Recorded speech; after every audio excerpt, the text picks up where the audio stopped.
All right, we'll move on to new business, board policy updates.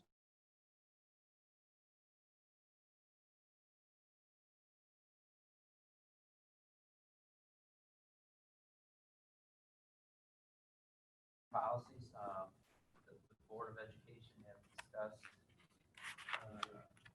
Mr. Durkee, can you please? I can't hear. Could someone speak into the mic?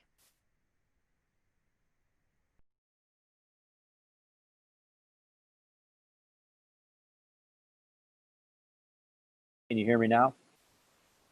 Okay, these are some of the policies the board have discussed over the last few months, and we talked about bringing them to the Board of Education separately from a press packet that comes out from the School Board Association. So the first policy is 2:220, and this was in regards to our voting procedures, and there was some discussion amongst the board, and I don't think we've reached a consensus on this. Just whether or not our board policy should have some type of reference to a first or second read. So if we were going to put in a sentence in the board policy, this would be possibly what that sentence would look like. And the selection of putting it in the first paragraph to the second paragraph can obviously be discussed more by the board. The board may choose not to add a sentence and feel that we don't need it in the policy, but these are from the notes that I've taken over the last few months, that there was some discretion on whether or not that should be in our policy about having a first or second read. If something required a roll call vote, which is usually a personnel matter or a contractual matter or a budgetary matter. So I didn't receive any specific questions on this, but we wanted to just start putting these out there so for board discussion. The second policy that we discussing is 2:230, and this was some discussion on whether or not the board would want to continue with the extended time option, or just go to where we have the time for the public to participate to be limited to 3 minutes. So again, this is something that if we wanted to alter that, we could alter that. These are for the board to review and send in feedback. As I stated, I didn't get any specific feedback or comments on this policy either. But these are some notes that I've taken from the last few months. The next policy was 4:12. Kevin, just a question. So when are you thinking about that we would have conversation about these? On the next meeting? I would think that the board would want to submit comments or questions from reading the packet with their concerns, so then I could bring to the board, you know, I received this feedback or I received this feedback.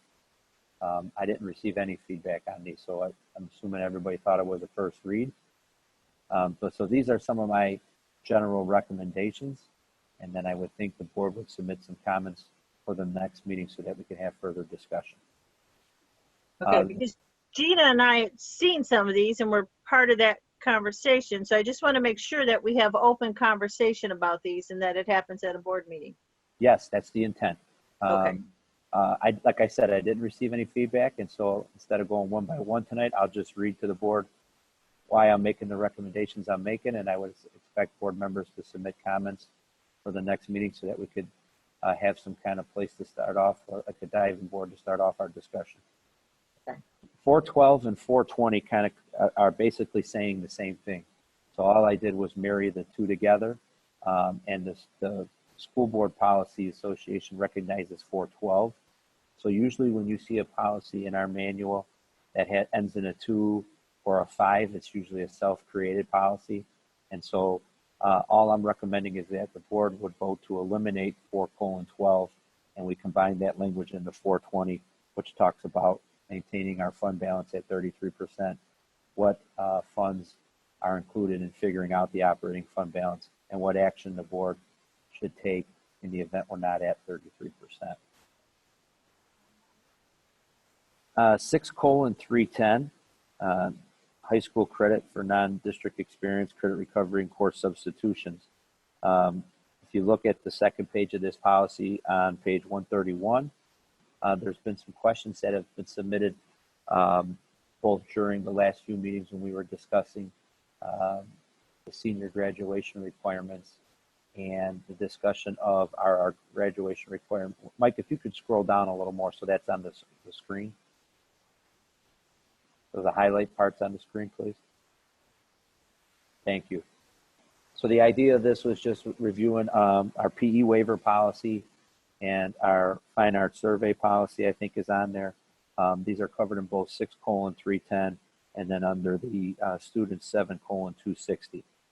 And in regards to our PE waiver, the question that was submitted a few months ago was, why do we only allow the students to take a PE waiver for the 9 weeks and then go back into the course, and why they can't stay in a study hall for that semester, similar to how marching band does. Some of the questions we received then when we started to altering the graduation requirements was that the board would like to maybe revisit PE waivers and maybe even the fine arts survey class. So what I would recommend is the board submit some questions or some comments or their opinions on this so that we can dig into this more in June. And we also have a curriculum advisory council that's taking place in June. And so on the feedback that we get at the June board meeting on the policy, that could help redirect the curriculum advisory council as we review classes and graduation requirements and those things. And then this one might need to stay out for discussion longer than even the next meeting, but it would give us an opportunity to kind of have a couple groups touching it and providing some feedback for the whole board before we make a decision on it. And I believe that is the end of the policies.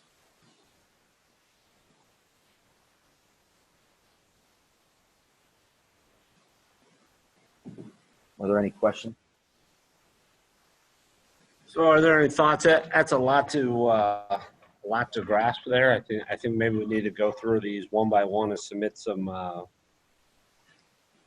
some questions. I think is my thought. Ms. Salas has her hand up.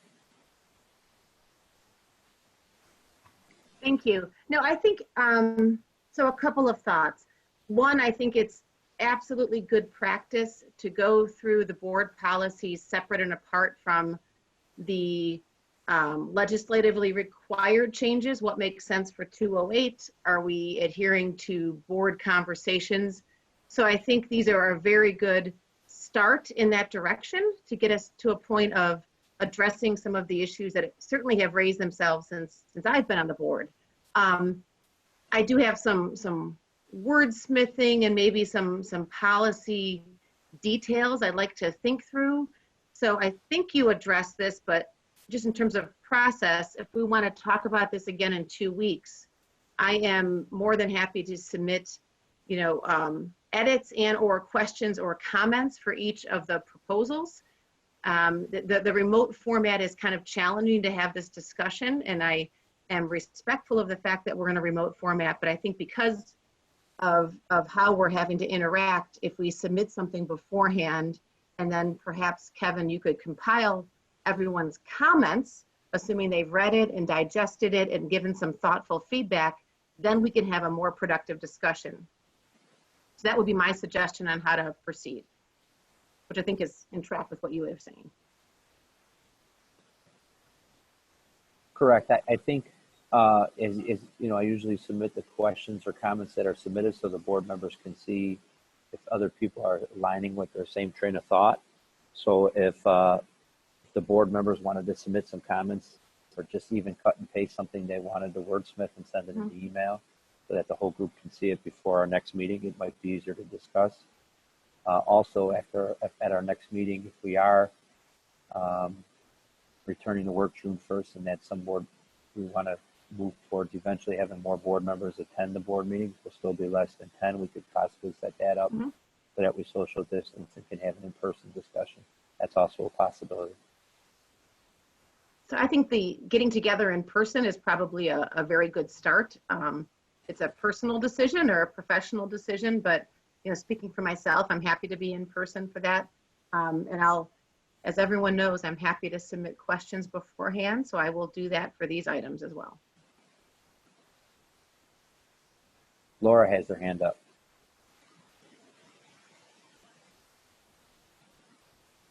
All right. So I think submitting questions ahead of time or comments ahead of time is good, but we are going to definitely have to have open conversation, because as somebody says something, it may perk, an idea. It may trigger an idea. And so there will need to be discussion. Maybe one or two of those might be easier than the others, but we're going to need to talk about some of those. So another option that the Wes, with your direction, another option we can consider is that I would put these under old business. As each one could be a separate agenda item.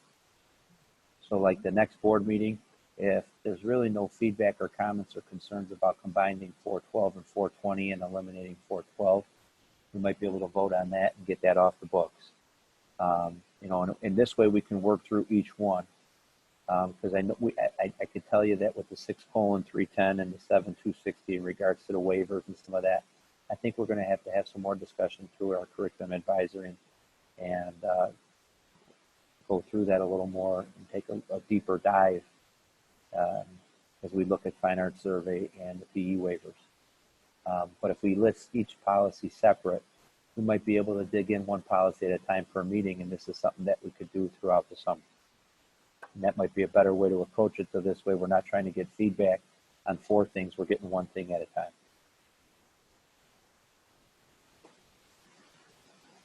Yeah, I think we can break those first 2 up into one group, right? The visitor statement's pretty straightforward, and then so yeah, I think when we get into the later part, we should break it up because what we don't want to do is take an hour discussion and then we're like, what was the middle part, right? No problem. So I will have Mary Ann and I will place them each separately on the agenda. And then this way we might be able to knock out one a month or maybe more. We'll see how the discussion goes. So related to that, Kevin, where are we with the mission statement? It's not an apples to apples comparison, but I think it's part of a larger discussion. Correct. Is that going to come up soon? I was planning to start to bring that to the board again in either June or July. I've only received 3 recommendations out of the 7 board members. So I have that on my weekly update every Friday asking for board members to submit, and I've only received 3. So I need some board members to submit that. Otherwise, I could just bring the 3 and we could go off of that. So I can. I mean, in my opinion, it's been a request for a few months now, so we should probably move forward. Okay. I can talk with Wes about how he wants to approach that, and I can possibly have that on the agenda for the June meeting.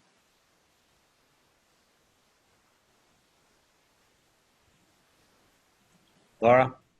Yeah, I think listing the policies one by one so we can vote on each one by one. We may be able to accomplish more than one a meeting, but I think each of those policy needs their separate vote. And just to Deanna's kind of inquiry, I think the mission statement also is going to need dialogue. And so in this format, it's a little more difficult to have that open dialogue. Although I think we're getting close to that point where we'll start to be able to come together and discuss. I could start putting it under a discussion item. I think we have it on there before, so I could put it back under the discussion item. If we can't get to it to June, we should for sure be able to get to it in July, I would hope. I would ask then that the rest of the board members, I could put out a list in my Friday update of what's been submitted. And if you have additional ones or comments on the mission statement, that you please submit them before the next board meeting. Okay? Sounds good.